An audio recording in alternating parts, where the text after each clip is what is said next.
Hey everyone, welcome to another episode of the Dan and Joe Sports Show. As always, I'm Dan. And I'm Joe. Joe, last episode we were talking about, of course, Oklahoma State's great defense and them coming up just shy, about 6 inches short of probably making the college football playoff. And most of that is due to Jim Knowles' amazing leadership on their defense. How he didn't win the Broyles Award for top assistant of the year, I'll never know.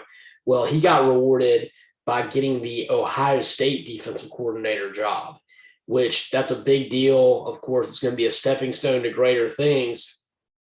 But here's the question I have for you, and the same question will come up when we talk about Jeff Lebby next. When you got so much credit on what you're doing, where you are, wouldn't you think you'd want to wait to get a head coaching job? Because I kind of felt like Jim Knowles was in a position to probably be a hot name for a head coach. And I thought Jeff Lebby at Ole Miss, now making the move to Oklahoma, was in the same boat where why would you leave what you have right now for another coordinator job when you're probably in line to be a head coach in a Power Five job probably sooner rather than later? So I'd say a couple of things on there. As far as Knowles, I was more surprised. And the reason I say that is I felt like he was a guy that had a chance to get catapulted to be a head coach, like maybe sooner than Lebby. Like I thought like he was tailor-made now. And so he's kind of delaying that by going to Ohio State. And you kind of feel like there were some openings now that he could have considered, like at the very least, like a Louisiana Lafayette or something like that, if not better. And so that's definitely something noteworthy. As far as Jeff Lebby, what I've heard about his decision is it's twofold. Number one, he's an Oklahoma alum. He never played football there, I believe, due to an injury that he suffered like as a freshman. He was supposed to, I think, but he graduated from Oklahoma. So I think there's a little bit of the nostalgia there. He wanted to go back to his alma mater. Alma came calling, yeah. And so I think that's a component. The other thing I've heard about Lebby is that he wants to be an offensive coordinator where he can get more credit for the offense. And here's what I mean by that.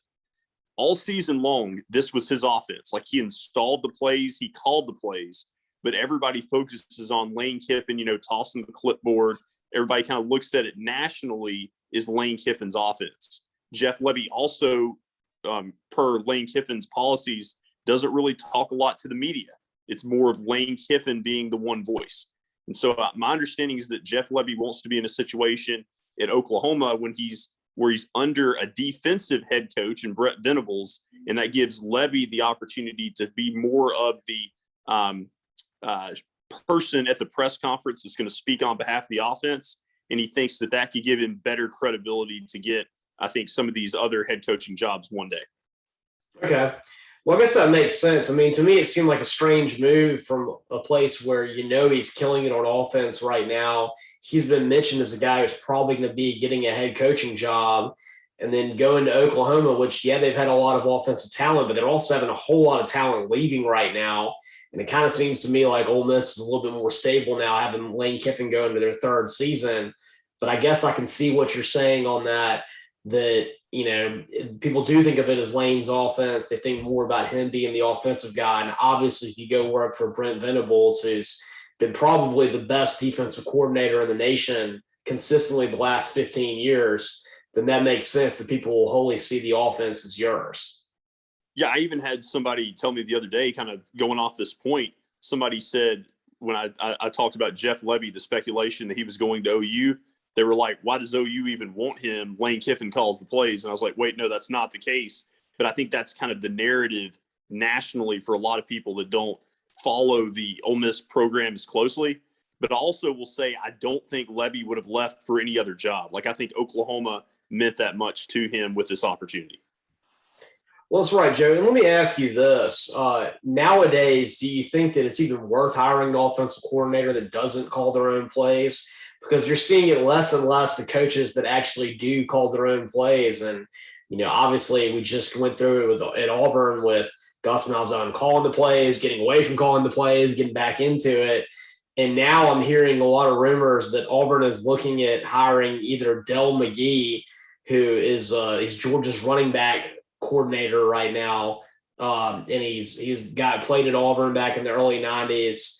But of course he's never called plays before. And then you have Damian Craig, is a great Auburn quarterback. He's from Mobile. played at Auburn in the 90s, and he's been on Auburn staff many times. And I think he's been co-offense coordinator, but he doesn't call plays either.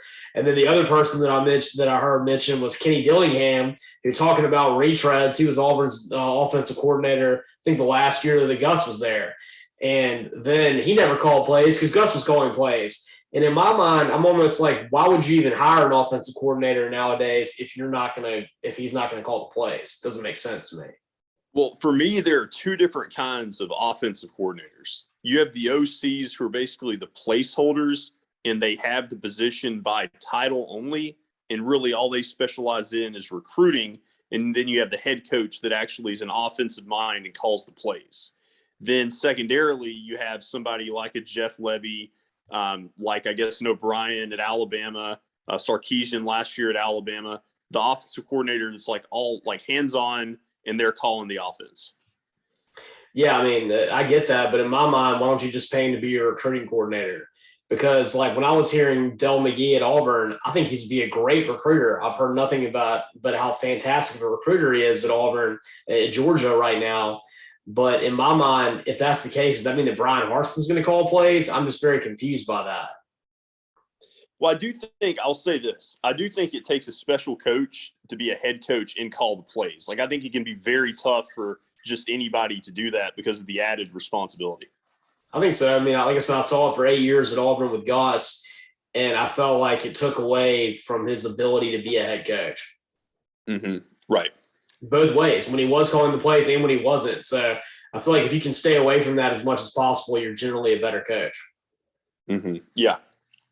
But Joe, the biggest coaching carousel thing that we haven't talked about yet is, of course, Mario Cristobal bailing on Oregon to go down to Miami. And that's one where, when mama comes calling, you come home, not because he played at Miami, but because he's from there. He grew up there. I think I've heard some things that his mom is pretty sick and his mom still lives there. There's a lot of family reasons for him doing this. And so I think that there's some special circumstances here, but you got to feel like if you're an Oregon fan, pretty jilted now that your last two coaches had bailed on you for Florida jobs. Of course, Willie Taggart left Oregon to go down and be an absolute disaster at Florida State. And now Mario Cristobal, who you already gave a contract extension to last year because he was flirting with Auburn, bails on you to go to Miami. I mean, I would be pretty upset if I was an Oregon fan right now. Yeah, I'd be disappointed.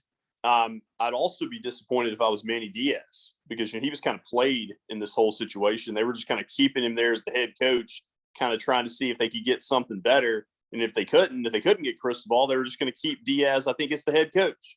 So that was kind of a precarious, awkward situation. And I think Diaz was even out recruiting like as soon as earlier this week before it went down.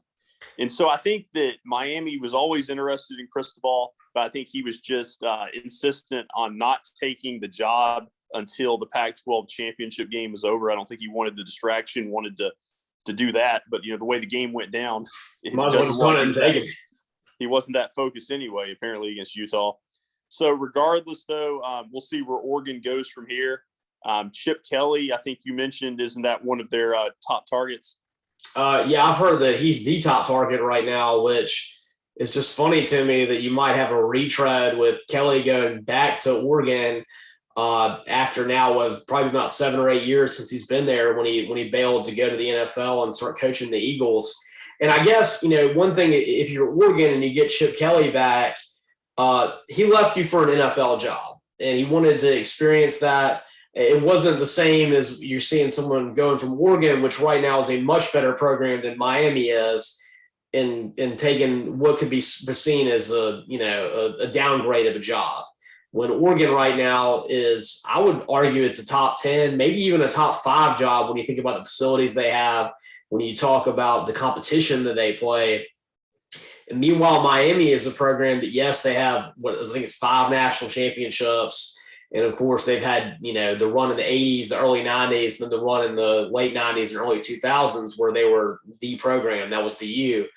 But lately, I mean, I've heard all kinds of stuff. They got called out by Kirk Herbstreit for not having a big, not having a big impetus in athletics, not putting a lot of money towards it, falling behind. You look at the fan base, the Miami fan base is absolutely pathetic. You watch their football games. I mean, what is it, Joe? Maybe 20% of the stadium is full. And it's like that with all Miami sports. That's not just Hurricanes football. There's so many things to do in Miami that you don't really get much of a home field advantage. People just don't care, frankly. Meanwhile, Autzen Stadium in Oregon is one of the best, the best venues that they have in the Pac-12, and a really great fan base. I mean, I've been to an Auburn, Oregon game, and I've gotten to see these people. They're passionate. They care. I mean, they're like an SEC fan base. And so in my mind, that's one that will make me upset. What Chip Kelly did makes sense. And so I don't know. I mean, like I said, you got to look at the family aspect of Cristobal, but you got to be mad when that's twice in a row that you've gotten bailed on for jobs in Florida right now that frankly aren't as good. Yeah, no, I think so. Also think that, maybe just kind of the climate now in Oregon politically, I think Cristobal was just maybe ready to get out of there. I've heard that could be a motivation as well. I think that with Miami, though, you bring a good point. Then on a corporate level, like Miami kind of has that corporate feel. Like it doesn't feel as much like a college atmosphere. It feels, more like kind of a subpar NFL atmosphere. Because, when Miami was really good, like 20 years ago, like the last time, you think about like some of the bigger games in college football weren't always, even at that time, played at home stadiums. Like that's over the last 20 or 30 years. We've seen, some of these rivalry games all be at home stadiums, like on campus.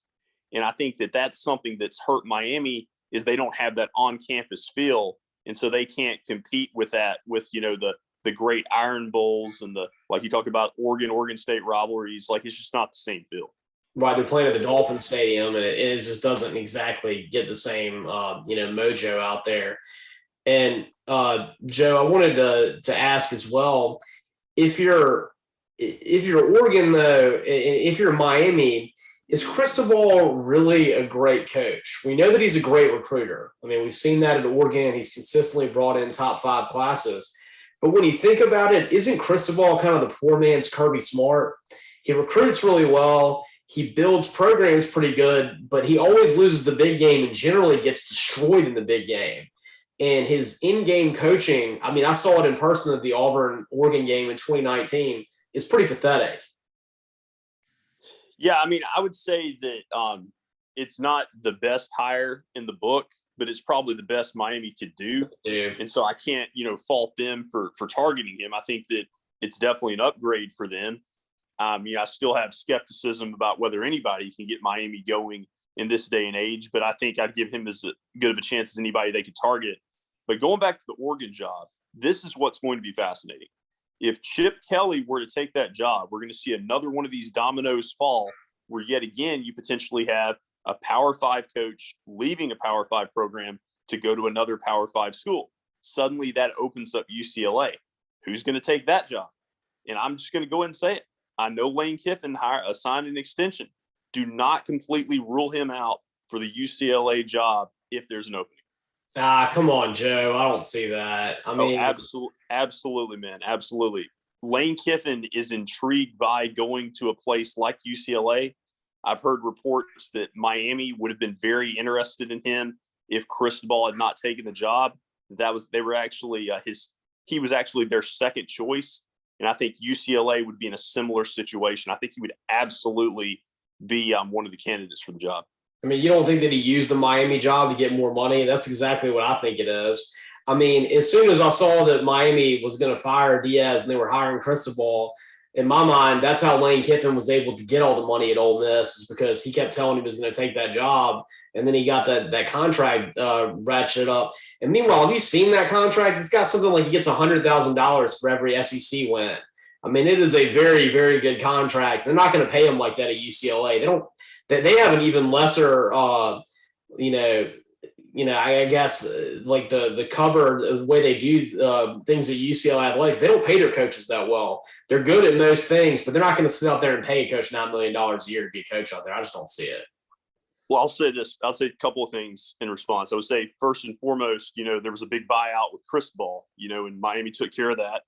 Second, remember last week I told you that Georgia was going to have trouble with Alabama. So don't completely, write off my predictions. Well, all right, you get to throw that one on me right now, Joe. I'll give you that. I was completely wrong. That was the most wrong thing I've ever said on this show. Was me talking about Georgia beating Alabama by 20 plus points.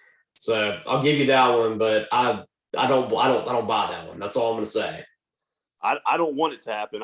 It's in the back of my mind. Okay. Well, I mean, guess being a lifelong Ole Miss fan, you've been jilted many times before, so I can understand that thought process. But hey, you know what? Right now, at least you're not at Oregon. Oregon's gotten jilted twice in the last 4 years by people going to the sunny pastures of Florida. Yeah. I mean, I'd forgotten about Willie Taggart until you brought up that point. Yeah. But, this coaching carousel just keeps on going. And if UCLA opens up, that is another attractive job. And, I will say this, what Lincoln Riley did definitely is going to make other coaches think more about, okay, well, he left what was a machine at Oklahoma for the recruiting prowess that you can get at USC and the available players. It might make someone else that already has a pretty good job think about what you could also do at UCLA. They're going to get somebody good, more than likely. Yeah. All right. Well, speaking of something good, we hope you keep listening to our show. We got all kinds of good stuff coming up. And you can follow us on Twitter at DJ Sports Show. And, of course, you can like our Facebook fan page. And you can also listen to all of our old shows on Spotify. Or if you want to watch us and get on YouTube, you can check out our YouTube channel, the Dan and Joe Sports Show YouTube channel. And as always, I'm Dan. And I'm Joe.